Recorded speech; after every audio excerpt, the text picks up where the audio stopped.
Okay. సోదరి సోదరులారా, యేసుక్రీస్తు నామమున మీకు శుభవందనాలు. ఎక్కడెక్కడైతే దేవుని మనం వినబడుతున్నావో అక్కడ ఉన్న ప్రజలందరికీ దేవుని ఆశీర్వాదములు కృప ఎల్లప్పుడూ ఉంటుంది. మరి విలాప వాక్యంలో నుంచి ఒక మాట చదివి వినిపిస్తాను. జనభరితమైన పట్టణము ఎట్లు ఏకాకి అయి దుఃఖక్రాంతమాయను, అది విధవరాలి దంటిదాయను. అన్యజనుల్లో ఘనతెక్కినది, స్థాపనంలో రాజకుమార్తె అయినది, ఎట్లు పన్ను చెల్లించకపోయినదాయను. కాబట్టి విలాప వాక్యంలో ఇర్మియా గారు రాశారు. ఇర్మియా తాను మరి యెరూషలేము పట్టణం గురించి, యూదుల గురించి, మరి ప్రజల గురించి ఎంతో ఏడ్చినాడు. కన్నీటి గాగా తాను ఎంతో ప్రార్థించాడు.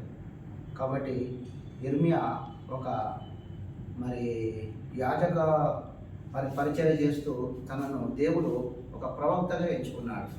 అలాగే ఈ రోజున మనం టీచింగ్, ప్రీచింగ్, హీలింగ్, దుష్టాత్మలు వెళ్ళగొట్టే కార్యక్రమాల్లో దేవుడు మనము బలంగా వాడుకుంటాడు. సర్వలోకానికి వెళ్ళి సర్వ సృష్టికి మరి స్వార్థను ప్రకటించమన్నాడు. కాబట్టి ప్రార్థన చేస్తూ మనము దేవుని అడిగి పొందుకున్నారా?